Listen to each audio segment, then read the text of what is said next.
Well, hello there, Sagittarius. It is so good to see you again. I'm Mary Sue, and I'm so grateful that you're here.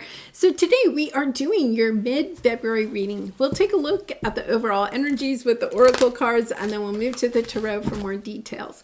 So, and if you're enjoying the content that I create, I'd really appreciate it if you would consider liking, commenting, subscribing. I really do appreciate all of your support. All right, let's get into your reading. So your animal spirit card is Bobcat Spirit. Life is a mystery. It's also the number 8. Okay, so understanding that, you know, this is part of your path, but it's almost as if, you know, the path is mysterious. There are twists and turns. You know, think about the number 8. You know, it's the twisty turnings of of life. It's also a very spiritual number. So let's see what we have here. Solitude and silence, peace prevails.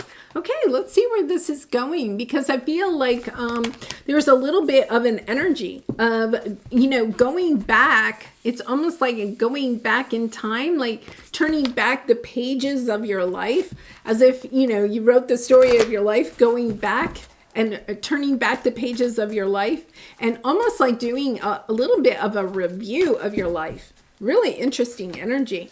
All right, we're going to go to the tarot, and we are going to take a look at the present energy, your area of resistance or obstacle, and then finally advice from spirit. So let's see what we have here. You know, on the bottom you have observer, blessed. I really feel there is this energy of kind of like going back. Looking back. It's more of a looking back, right? Especially with the observer. And then you have loss. You're turning some loss, though, into a great achievement. I love this. You know, it's almost, it's a little bit of an energy. Let me see what this is. Yeah, I'm taking action. That was in the wrong deck. I feel like you're looking back at a loss. There's a sense of how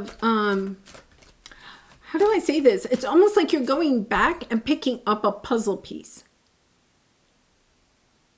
You left something, okay? I feel like you left something. And it doesn't have to be actually a thing, Sag. Okay, so it's kind of like you left a hobby, you left a dream, you left a goal, you left some type of achievement behind, okay? You didn't complete it. It's almost that energy. You didn't complete it. You gave up on it for one reason or another. Could be a relationship, right? There's something that you kind of gave up on. Like, for instance, say you started college, but you didn't finish, right? Or you started a book, but you didn't finish it, you know? Or you started dating somebody and thought you were going to get married, but you never actually got married. You know, so you left the relationship. There is this energy of something in the past that you did not yet finish, okay? You put it to the side for one reason or another, you know. You got a new job. You didn't have time to finish that book, right? You always wanted to start a business, okay? But then all of a sudden you were married and had kids and you needed health insurance. So, you know, the idea of having your own business went out the window. You know, it was something happened, something changed, and it was the best decision at the time. It was kind of like, okay, you know, because you had the 2 of Pentacles here, right? You couldn't keep all these plates up in the air or something. You had to give up on something. And it was kind of like, I feel like if it's the book, right? And I'm saying that because, you know, you have the book here.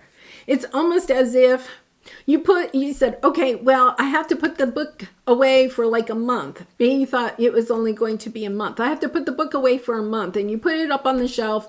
And then now it's 10 years later. And you're kind of like, oh, wait a minute. I was writing that book, you know? Where is that book? And then you go searching and you find the book. And you're kind of like, yeah, it's almost finished. It's not that far from being finished. Okay, now, here's the thing. Okay, I feel like whatever you left in the past, okay, is what is now going to become a great achievement for you because it's like the mystery, right? It's a little bit like you find this book that you almost have finished, right? And you start reading it and you have like a different viewpoint of life. You know, you're 10 years older. You've gone through some experiences. You're reading this book and you're like, you know what? I could, you know, this is a good foundation for the book, but I could take this really to the next level. Or perhaps, you know, you're really close to it and now you, whether you recognized it or not, you had acquired some friends that were, you know, publishers or knew how to get a book published or were book cover designers or whatever, right? It's kind of like you had to put this on hold for a little bit, but it was so that the divine, okay, the mystery of life, right, would bring in the people, the situations that will now take this book that you put on the shelf for a while, a great achievement.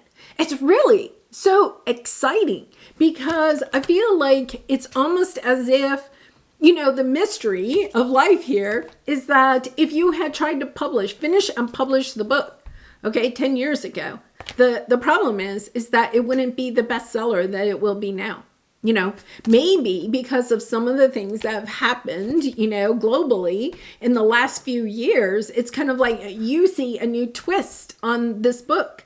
And if you know, had written it before, it wouldn't have that sense of mystery or a whole different kind of, I don't know, you know, resonate more with people today. It's almost like you were ahead of your time. And so the universe was just like, Sag, they put obstacles on your path so that you would have to put this project, this dream on hold. And now you get a second chance at it. So let's take a look here. Your present energy. Yeah, you have yin. I feel, you know, divine feminine energy, really stepping into this energy of sitting there and intuitively, I feel like you're looking back and you're like, whatever happened to that book? You know, like all of a sudden out of the blue, you're getting some type of intuitive hit. And then it's like, oh my goodness, the Ace of Pentacles. Oh my goodness. Yeah, I remember that book. And then strategizing, planning, saying, oh my goodness, look. If I got my book out and I wrote for 1 hour a day, I could have this book done in a month, you know, or whatever. It's kind of like, okay, in the past, maybe you didn't have the time for it. Maybe you didn't have the wisdom that you have acquired on your path, right, Sag? Yeah, there's something there. So let's see. Yes, something is coming together. And then, you know, I feel like you're being really, with the Knight of Cups and the Six of Wands, you're really being celebrated. Like, once again, if you had done this a while ago, you would not have been celebrated like you are now. Okay, so now they're showing me, you know, we have Yang here, and remember that card that was in the deck and that it shouldn't have been in? It's Yang. It's almost as if, I feel like for some of you, this is a divine counterpart. It could be that the thing that you put on a book, on the shelf, wasn't a book, but a relationship. Because this is yin and yang. This is, you know, the emperor and the empress. The divine feminine, the divine masculine. Being separated. I think it's so interesting. They were in separate decks. They're the same cards, right? I mean, from the same deck. But they had somehow, when I was cleaning up my cards here, the one card got in the other pile. And it's almost as if maybe for some of you, you know, you separated for one reason or another. Something happened, you know, and I don't think it was like a tower moment. I think it was, yeah, this isn't going to work right now. The timing's not right or whatever. You know, maybe you just met on a vacation or something like that. You went your separate ways. And now for some reason, it could be you're kind of like, oh, I wonder what ever happened to so-and-so. And then, you know, you get on social media and you look them up. And then before you know it, you're getting together. Because there is this energy of, you know, the Two of Wands. Wait a minute, I want to choose again.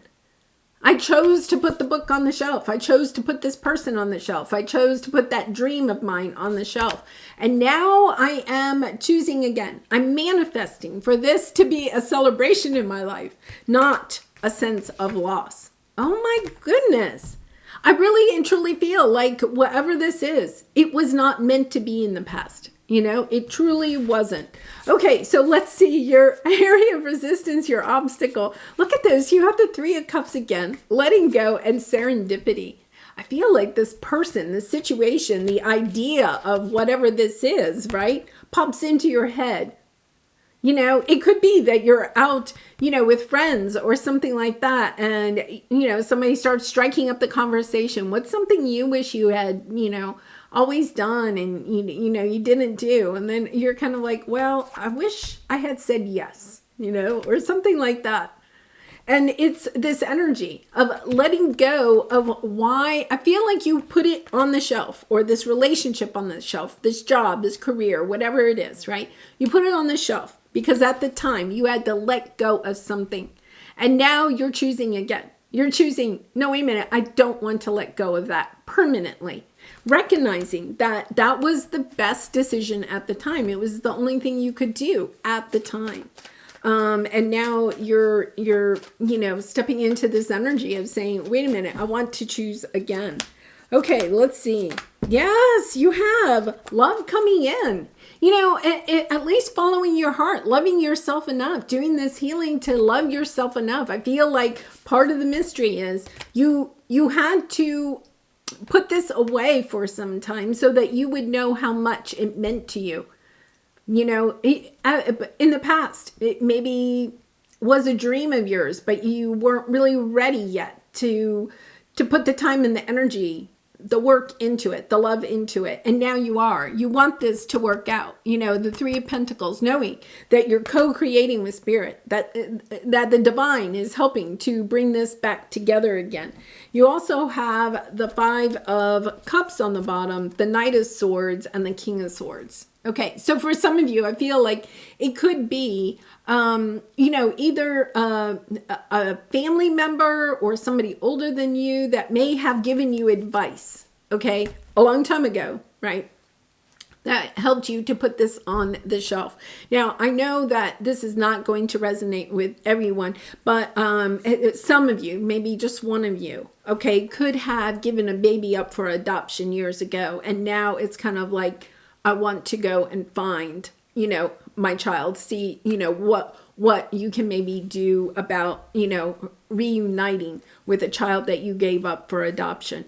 And you could have gotten that advice, you know, from maybe a father figure or, you know, the father of the baby or something. You know, you could have gotten that, and maybe that was the best option for you at that time, right? So it's kind of reconnecting once again to something that you had to say no to a long time ago, and now recognizing, okay, wait a minute, I have the time, the energy, the resources, the love. I also feel like you have a different perspective here, you know? Okay, this is something that I want to bring back around. All right, so let's see. Oh my goodness. And then we have the loyal heart. I do feel like for a lot of you, it's either a person, right? Or it is something that is really near and dear to your heart. It is something that even through the years, you may have said, yeah, well, that was a decision I had to make. You could have just kind of like left it at that. You know, that was the best I could do at the time. I had to put that to the side. I had to put the book up on the shelf because I had 3 little kids and I didn't have the time and energy to do it. But now it's kind of like coming back and being loyal to you instead of perhaps loyal to what other people wanted or other obligations you had in your life.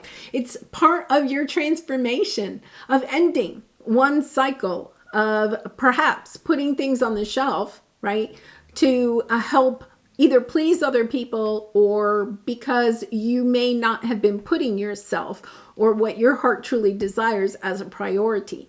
You're no longer, okay, waffling. It's almost this energy of I waffle no more. I go into my decisions thinking about myself, being loyal to me.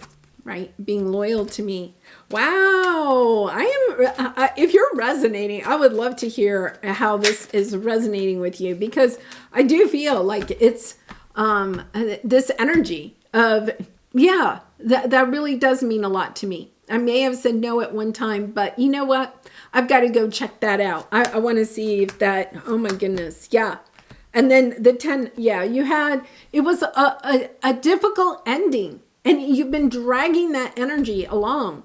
Once again, I feel like, there's some communication. Can we have another chapter? Can we have another go? Can we step back into this? And whether, once again, it's a book that you're writing or whatever, it doesn't matter. It's almost like intuitively you are being drawn to go back to this. It's time to heal the situation, because you're recognizing that if you don't do the healing in this situation, you're always going to feel a little blah about life, because this is something that's really near and dear to your heart. It's about giving yourself that cup of love. Forgiving yourself. I think for some of you, there is a little bit of forgiving yourself, right? That you had to put this book on the shelf or whatever this is, right? Because, I feel like we all have something somewhere in the past where we put it to the side, right? Because it was the best decision. But at the same time, we maybe did that a little bit because we were putting other people as a priority in our life. And I feel like there is a little bit of this, giving yourself a little bit of compassion, forgiveness, understanding that you did the best that you could at that time, but it also, I feel like when you made that decision back then, you were like, that's it. I'm closing that door. I'm moving forward and I'm not thinking about it anymore. Or maybe you thought you would get right back to it, but then one thing after another kept coming up and you didn't get back to it. It's about giving yourself love and compassion and recognizing, okay, I did the best I could. I thought I was going to get back to it. I didn't, I thought I was going to call that person back and I didn't, I feel like it is somewhat of that sense of having a missed opportunity and now wanting to see if you can't, if it's not rectifying it, it's like going back, and just saying, yes, this is important to me. I'm making the time. I'm taking, I'm putting the effort, the love. I'm investing in this because it is important to me. Wow, really lovely. All right, let's pull a soul truth card for you, Sag. And I do personal readings, so if you're interested, the link is in the description box below. I'd really be honored to do a reading for you. How can I surrender even more in this moment? It is essential to have clear, strong intentions of what we desire, but it's equally important for us to detach from the outcome. It's time to surrender. Let the universe have some breathing room to work. Let go of the wheel and trust so deeply that your trust turns into gratitude for what you cannot see yet, but is coming. Yeah, and I feel like for some of you, there could be a little bit of kind of giving up on this project or book, relationship, whatever it is. You could have given up on it because you had a high expectation for yourself or for the project, right? When we allow ourselves to surrender and not have such high expectations, right? It could be that in the past you thought, oh, I have to write the perfect book, right? I have to sell this many copies or else it's a failure. And you could have almost like talked yourself out of finishing the book because you were like, your expectations of yourself or your expectations of the success of the book were almost too daunting. When we allow ourselves to put our heart and soul into it and just do it out of love, it will be the success, right? But our ego loves to get in there and say, no, wait a minute, you're rereading it and you're like, this is really good. But now I see you have that passion, you have almost that inspiration, that motivation that you didn't have back then because you're allowing your expectations to kind of like, just soften. It's that temperance. It's that energy of tempering your expectations of the success of this, and then just going into it with a full and open heart and recognizing that that is what is going to bring the success in this relationship or situation. All right, well, Sag, I'm going to leave it there. I really do appreciate all of your support, and I hope to see you again really soon. Much love and light to you. Bye for now.